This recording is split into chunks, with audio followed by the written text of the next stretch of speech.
මෙයා මොකුත් පූජා කරලත් නැහැ. මෙයා කරලා තියෙන පින තමයි පින්වත්නි. දැන් අර ඉස්සර ගම්මාන වලට බුදුරජාණන් වහන්සේ බැහැ දකින්න සංඝයා වඩිනවනේ. ඒතර සංඝයා සමහරවිට 19 29 59 109 509 වඩිනවා.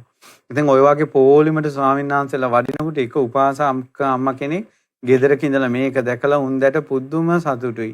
උන්ද ඒ පාර ළඟට ගිහිල්ලා ආයනේ දන ගහලා වැඳලා බලාගෙන හිටියා වැඳගෙන. අර සංඝයා දිගට වඩිනවා. හිතේ පුදුම පැහැදීමක් ඇති වුණා. නොපෙනී යනකල් බලාගෙන හිටියා. එච්චරයි ජීවිතේටම කළ තියෙන පින. දානෙ දීලත් නැහැ, බණ අහලත් නැහැ. වැඳලා සංඝයා වඩින දිහා බලාගෙන හිටපු පින මේ බලන්න.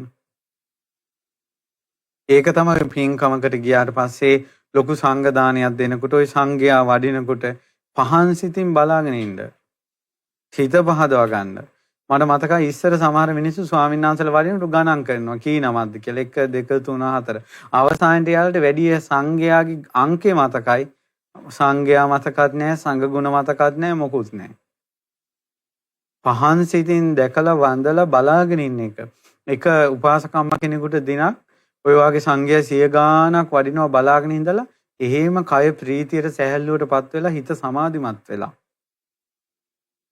මේ සංඝයා දැකලා පැහැදුනාට පස්සේ ඒ පැහැදීම දෙව්ලොව ඉපත පිණිස පවතිනවා. සංඝයා දැකලා පැහැදුනාට පස්සේ උපනෝපන් ජීවිතයේ ඇස් ලෙඩ හැදෙන්නේ නැහැ.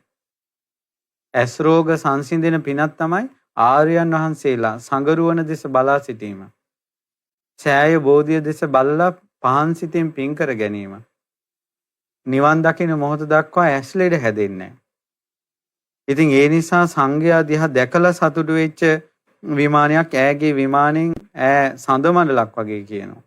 ඒ විමානේ ඒ පහන් සිතට දැන් මූණත් ලස්සන තියෙනකොට හඳක් වගේ මූණක් කියනවනේ. ඒ පැහැදුණු නිසා ඈගේ විමානයත් සඳ මණ්ඩල වගේ කියනවා. බලන්න පින්වත්නි පින්වල විපාක. ඉතින් ඒ නිසා